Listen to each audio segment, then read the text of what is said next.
The year is 1470. High in the rugged mountains of Thessaly, a church bell sounds for the final time. Inside the stone walls of St. Catherine's Convent, 23 women kneel in silence. Their prayers are familiar, spoken every morning for years, but today the words feel heavier. Not because of fear, but because something has changed in the air. They sense it before they see it. Beyond the gates, banners appear along the ridgelines. Not a sunrise, not a storm, an approaching authority that has already reshaped cities, laws, and lives across the region. This is not a story of sudden violence, it is a story of process.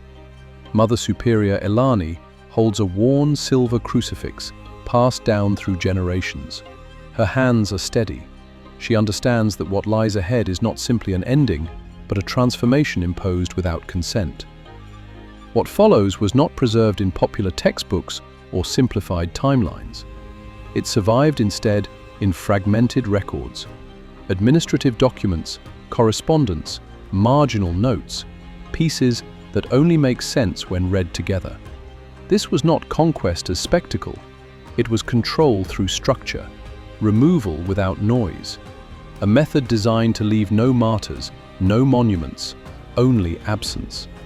The question is not whether these events were real, the question is why they were forgotten. Welcome to Dark Pages of History. Here, we examine the moments history filed away without explanation. Using documented sources and overlooked evidence, we reconstruct what silence tried to hide. Now, return with us to that convent in Thessaly. The bell has fallen quiet, and the record is about to begin. To understand the fate of these 23 women, you first have to understand the force that overtook them. 17 years earlier, 1453, Constantinople, a city that had defined power, faith, and identity for over 1,000 years, fell in just 53 days. Not slowly, not symbolically, completely. The Hagia Sophia was transformed almost immediately, its crosses removed, its interior altered, its bells silenced and repurposed. Within days, a different voice filled the city's skyline, signaling that a new authority had arrived, and it intended to stay. Sultan Mehmed II was not improvising. He was establishing permanence. This was not conquest driven by rage, it was conquest refined into policy. Control was no longer achieved only through battle. It was achieved through restructuring belief, routine, and memory. When Ottoman administrators looked westward, they did not simply see territory, they saw institutions still operating under an older world. Monasteries, convents, communities that had survived war by remaining quiet. And quiet endurance can be dangerous. Women living behind stone walls, maintaining rituals older than the empire itself, were not soldiers, but they represented continuity, and continuity challenges authority. So a solution emerged, not one that created public outrage, not one that produced heroes or martyrs. Instead, a method designed to remove people without leaving stories behind. What followed was not chaos, it was procedure. And once a life becomes a record, disappearance becomes easy. A method built to leave no ballads, no legends, and no trace that could travel forward in time. By 1470, this system was no longer experimental, it was refined. Across regions once connected by faith, from the monasteries of southern Greece to churches deep in Anatolia, the sequence rarely changed. An initial demand, a formal choice. And if that choice was refused, an outcome designed to attract no attention at all. St. Catherine's Convent, isolated on a hillside in Thessaly, was next. To the authorities, it was insignificant, remote, manageable, a place that could be resolved quietly. The women inside did not see themselves that way. They were not fighters. They had never carried weapons or trained for conflict. Their lives were built around routine, discipline, and belief.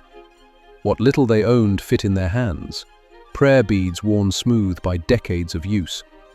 At their head stood Sister Elani, the abbess. She had led the order for 12 years. Before the convent, she had served as a healer in a village erased by plague in 1448. She did not retreat from the world out of fear. She entered the convent searching for meaning after witnessing its collapse. There was Sister Magdalena, 19 years old.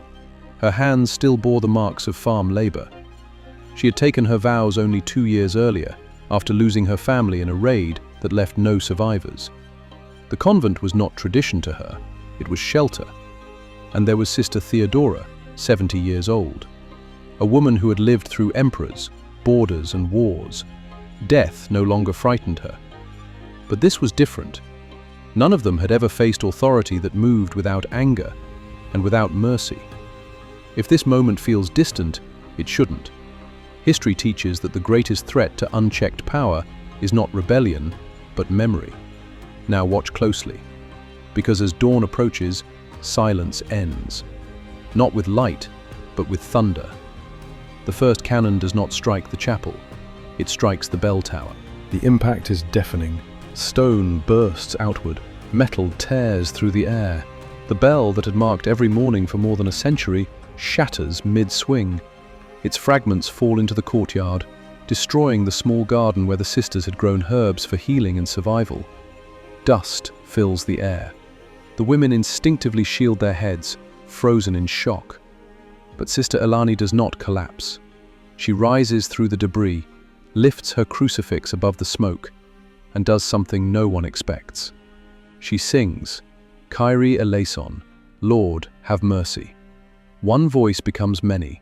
23 women singing together, not to stop what is coming, but to face it standing. The sound is swallowed by cannon smoke and echoing stone. Empires do not pause for prayer. By midday, the gates give way. When the soldiers enter the courtyard, the scene defies expectation. There is no immediate violence, no panic, no bloodshed. Instead, the men spread out with methodical precision. Papers are unfolded. Containers of ink are set down.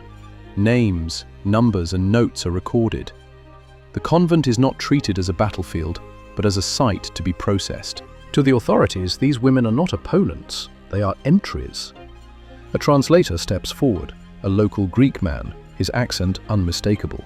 His voice wavers as he reads the decree aloud. Submission brings protection. Refusal carries consequences defined by law. Sister Elani does not address the soldiers. She fixes her gaze on the translator and answers evenly. Tell him we already gave our lives to a higher authority. There is nothing left for him to claim. The commanding officer listens in silence. His name appears in surviving military records from the Thessalian campaign of the 1470s. Hassan Pasha. He does not raise his voice. He does not issue an order. He smiles, not out of cruelty, but confidence. Because he understands something the women cannot yet see. Control does not always arrive with force. Sometimes it arrives quietly, disguised as order.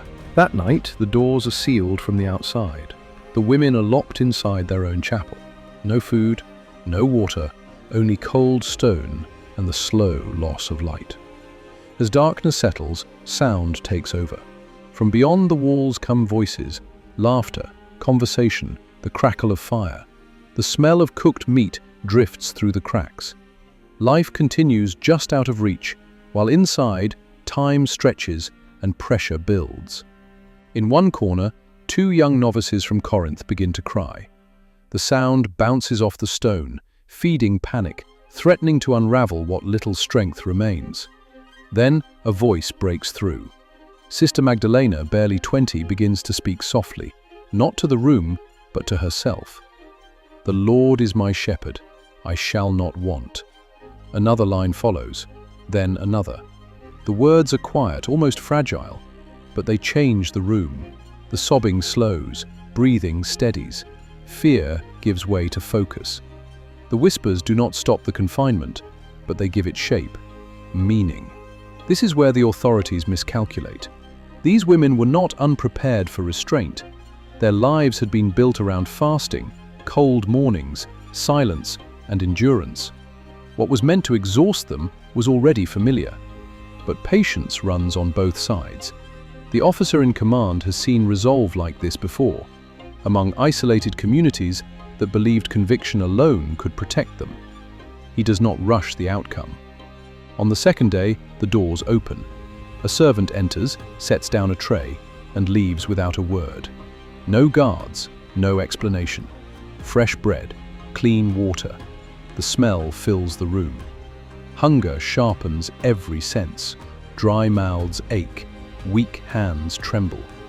The younger sisters stare at the offering, torn between instinct and doubt. Sister Theodoris, the eldest among them, speaks quietly. They are not feeding us, they are testing us. No one moves, because they understand what this is. Not mercy, leverage. Elani gives a single nod. Then we fast. No one touches the food. By the third day, their condition is visible. Lips split and dry, hands trembling, bodies weakened. Yet their resolve holds. From the courtyard, Hassan Pasha observes in silence. He recognizes discipline when he sees it, perhaps even admires it. But admiration has never altered outcomes. On the third day, the doors open again. This time, Hassan enters himself. He speaks calmly in Turkish. The translator repeats each word, hollow and detached. "You are not criminals," Hassan says. "You are simply mistaken.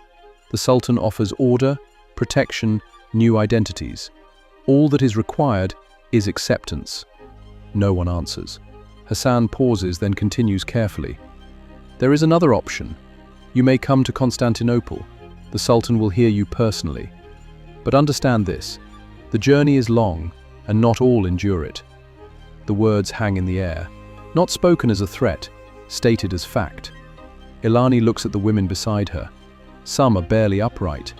Others press their foreheads to the stone, drawing strength from stillness. She turns back to Hassan. "We will walk." The decision is final. Hassan inclines his head. We leave at first light. That night, the chapel is completely dark. The women sit close together, conserving warmth, conserving breath. No one speaks. Then a sound emerges. Sister Magdalena begins to hum, softly, almost imperceptible. A familiar hymn sung during evening prayers. Slow, steady. Others join her. 23 voices, uneven but united, filling the space with something the walls were never meant to contain. Outside, conversations fall quiet. Some soldiers turn away from the fire. Others simply listen. The hymn does not challenge the empire. It endures it. At dawn on the fourth day, the march begins. 23 women, hands bound with coarse rope. No carts, no animals, just the road stretching south toward the coast. The soldiers do not hurry them. They don't need to. The road will do the work. By the second day, the strain becomes impossible to hide. Sister Irene, 62 years old, stumbles. Her legs fail without warning. She tries to rise, forcing her weight upward, but her body no longer responds. The column keeps moving. Sister Magdalena and Sister Anna lift her between them, supporting her step by step for miles beneath the open sun. By nightfall, Irene is barely breathing. When morning comes, she does not wake. They bury her beside the road, using only their hands. No markers, no ritual beyond whispered prayers. The soldiers observe without interference, without comment. Later, Hassan Pasha records the update. Not a name, not an event, only a revised count. The march continues. Days later, it happens again. Sister Callista does not fall. She stops. In the middle of the road, she lowers herself into the dust, closes her eyes, and refuses to stand. No force is applied. She is simply left behind, fading into the landscape she will never leave. By the time the group reaches the port of Volos, 7 days after departing the convent, only 18 remain. Something has changed among them. There are no more pleas, no questions, no tears. They move forward in complete silence. Not the silence of fear, but of women who have already crossed a line they cannot return from. Throughout the journey, Sister Elani remains at the front, guiding them even with her hands bound. On the morning of the 7th day, Hassan Pasha sends for her. She is brought to his tent alone. What occurred inside that tent was never entered into official records. There is no notation in surviving Ottoman ledgers describing it. Instead, the only account comes from an outside observer, a Venetian merchant traveling with the campaign. His letter, preserved in regional archives, describes what he saw the following morning. He writes that Alani was brought back at dawn. She could not stand on her own. Her eyes were open, fixed forward, yet unresponsive, as if whatever had anchored her to the world had been quietly removed. She had been dressed in fine fabric, presented to the camp as someone who had been reclassified, a symbol of compliance. But as the merchant passed near her, he noticed something unsettling. Her lips were still moving, not in protest, not in panic, but in prayer. This was not a spectacle meant for witnesses. It was a demonstration meant to discourage memory. The objective was not death. Death creates attention. Death creates questions. What followed was designed to be harder to explain and easier to forget. Alani walked the remainder of the journey to the coast without speaking. She followed instructions. She ate when told. She stood where she was placed. Present, yet distant. Changed in a way no ledger could capture. At the port of Volos, the land journey ended. Another phase began. They were loaded onto a galley built not for travel, but for containment. Rows of benches, locked restraints, controlled movement. This was not passage, it was transfer, and the sea offered no refuge. A ship's manifest uncovered in the Topkapi Palace Museum in 1987 records their transfer, not by name, by classification. Religious captives, female, total 18. Assigned destination, imperial household. Intended function, domestic service and religious reassignment. The language is sterile, deliberately so. Behind that phrase, domestic service, lies a system of ownership stripped of ceremony and identity. Below deck, the women are secured to wooden benches, iron restraints fixed at the wrists. They sit beside convicts and rowers, bound by the same hardware, reduced to the same status. The crossing lasts 12 days. The sea is unforgiving. Wind and rain batter the deck above. Salt air burns cracked skin. Below, the hull fills with sickness and exhaustion. These women, raised among mountains and stone, endure a world in constant motion, until there is nothing left in them to give. Yet even there, a sound persists. From the darkest section of the hold, Sister Magdalena continues to whisper prayers, quiet, steady, unbroken. Other captives notice, Greeks, Serbs, Italians, heads turn. In the chaos of chains and waves, the murmured words cut through, anchoring the moment. Then the ship enters the Bosphorus. The skyline of Constantinople rises ahead, domes, walls, towers layered against the morning light. A city designed to impress, to dominate, to endure. For those on deck, it signals arrival. For the women below, it signals enclosure. Not a destination, a boundary. Escorted from the docks through narrow, twisting streets, the women draw attention wherever they pass.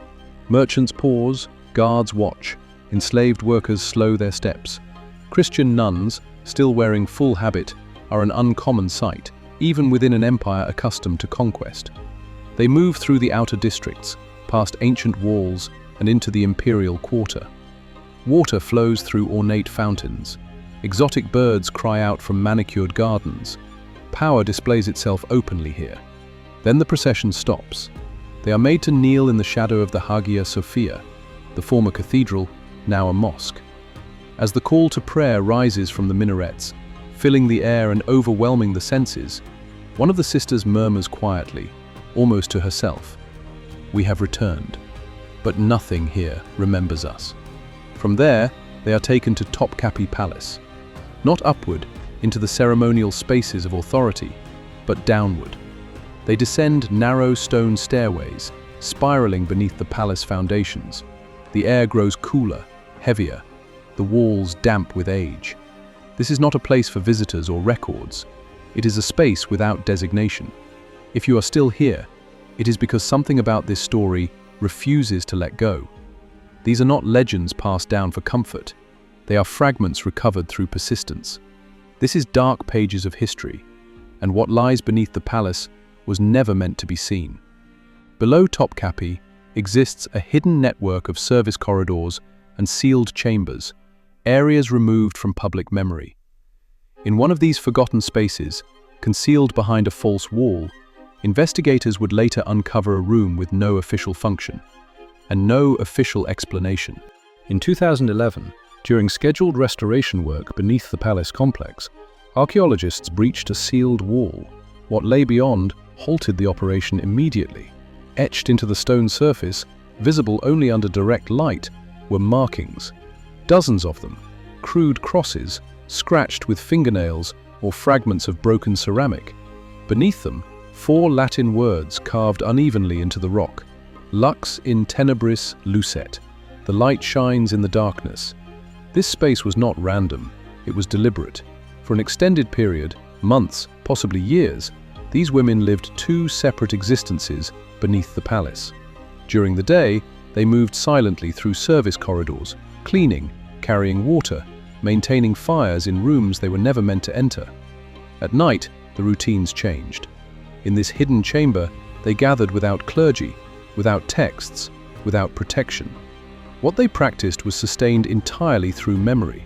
Psalms reconstructed from recall, verses reshaped into whispered prayer, hymns reduced to breath so faint the walls barely registered them, rituals adapted, bread taken discreetly from kitchens, water drawn from palace wells, a cross assembled from the jagged edge of a broken mirror, handled carefully, used sparingly. Among them, Sister Magdalena emerged as a steady presence, not by title but by necessity. She guided what could be remembered, repeated, preserved. The archaeologists identified her final mark in the corner of the room, a small bird, roughly carved. Simple, intentional. Next to it, a series of straight lines, 23 in total, 1 for each woman. Only 11 are complete. The rest fade into unfinished stone. The record ends there. They had no scriptures to consult, no formal hymns to follow. So they adapted. Each night, one woman would kneel and speak a memory aloud. The echo of a bell carried across the hills of Thessaly, the warmth of bread pulled from an oven before sunrise, the face of a mother remembered in fragments. These recollections became their ritual, simple, human moments offered quietly in a place never meant for remembrance. They believed no one could hear them. They were wrong. In 1478, a Venetian captive held for ransom in the upper quarters wrote of unusual sounds drifting upward through the stone. He described voices, low, rhythmic, unmistakably Latin, coming from beneath the palace floors. Songs, he said, belonging to a faith that had no place there. For generations, historians dismissed the account as confusion brought on by confinement, until physical evidence emerged. Partway along the chamber wall, the markings change. The careful lines give way to erratic scratches. The stone is cut deeper, with urgency, as if whoever carved them knew time was collapsing. Then the marks stop. The pattern does not resume. A separate set of administrative records from 1482 references a comprehensive reassessment of palace staff under a new ruler. The language is brief, impersonal. Individuals judged unfit or uncooperative were removed from service. No lists survive. No locations are given. Only a single procedural note remains, written with precision and without explanation. The chamber was sealed soon after, and the voices were never reported again. The women of St. Catherine were not remembered as victims. They were removed from the record. 18 individuals who had survived siege, confinement, and forced transfer vanished without names, without dates, without markers. Yet the place where they had been held did not vanish, and history rarely stays silent forever. More than 2 centuries later, in 1712, a French diplomat stationed in the city noted a rumor circulating among long-serving palace workers. On certain winter nights, they said, sound carried strangely through the lower corridors. A steady cadence, unfamiliar words, Latin. The diplomat dismissed the accounts as imagination, stories born from superstition and fatigue. Subsequent discoveries suggest otherwise. In 2011, material analysis conducted inside the sealed chamber identified residue embedded deep within the stone floor. Candle wax, distinct from standard Ottoman sauces, mixed with wild herbs, thyme and sage, a combination consistent with monastic candle-making practices documented in rural Thessaly. The implication was unavoidable. The women did not disappear quickly. They adapted, they persisted, they recreated ritual from memory, crafted light without tools, marked time without calendars, each night extending their presence just a little longer. The final carving on the wall is modest, a small bird etched with care. Beside it, two faint Greek words, barely visible even under direct light. Antitume, we endure. They did more than endure. They left evidence. A sealed room, scarred stone, wax pressed into cracks, words scratched where no one was meant to look. The Ottoman Empire endured for centuries, dissolving only in 1922. Its laws, officials and records shaped entire regions. Yet what remains is not an edict or a ledger. It is a short phrase carved by hands history tried to erase. Lux in tenebris lucet. The light shines in the darkness, and it was never fully extinguished. Why does this story deserve attention? Why should a sealed room and a handful of scratches matter? Because this is not a story about belief, and it is not a story about one empire. It is a study of power. What happens when authority decides that removal is easier than confrontation? And what remains when the people targeted by that decision refuse to vanish quietly? Consider the imbalance. On one side stood a state that commanded armies, redrew borders, and governed across continents. A system with administrators, laws, and resources vast enough to shape centuries. On the other side stood a small group of women with no protection, no leverage, and no expectation of survival. Measured by territory or force, there was never a contest. Yet something endured. They did not recover what was taken from them. They did not outlive the system that consumed them. There was no reversal, no rescue, no visible triumph. What they left behind was smaller and far more difficult to erase. A mark cut into stone, a symbol scratched where no record was meant to exist. Evidence that presence can outlast control. It is often said that history favors the powerful. That may be true, but traces belong to those who persist. The Danish philosopher Søren Kierkegaard once observed that life is understood only in retrospect, even though it must be lived forward. These women moved forward without knowing who, if anyone, would ever find what they left behind. They crossed land and sea under restraint. They entered spaces designed to remove identity altogether. And still, they recorded themselves, not for recognition, but so that disappearance would never be complete. And centuries later, someone did look back. You just did. In 2011, when archaeologists finally entered that sealed chamber, one of them asked a question that still lingers. How long? The evidence offered no simple answer. Layers of wax embedded in the stone suggested repeated use over time. The depth of certain carvings showed sustained effort, marks cut again and again, night after night. This was not a single act, it was persistence. Even as numbers diminished, even as the markings stopped advancing across the wall, even when conditions made endurance irrational. What remained was intention. That goes beyond belief. It is resistance, stripped of spectacle. Today, the empire that once enforced those corridors no longer exists. It dissolved in 1922. Its authority survives only in archives. The palace still stands, but as a museum, crowded with visitors who pass above those rooms without knowing what lies beneath. Yet, the markings remain. Faint, uneven, still legible. Among them, a short Latin phrase, scratched where no one was meant to look. Lux in tenebris lucet. It appears in the Gospel of John, but here it functions less as scripture than as record, a statement left behind by someone who understood she would not be remembered by name. Sister Magdalena carved those words without expectation of rescue or recognition. She knew the system would outlast her. She knew her identity would not be preserved in official history. but she marked the stone anyway.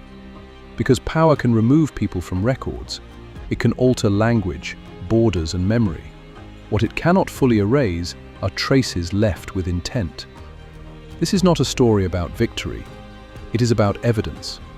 If accounts like this matter to you, if you believe that history is shaped not only by rulers, but by those who endure, then continue with us. Subscribe to Dark Pages of History. Some voices were meant to vanish completely. They didn't. And now, because you stayed, they are no longer silent. Lux in tenebris lucet.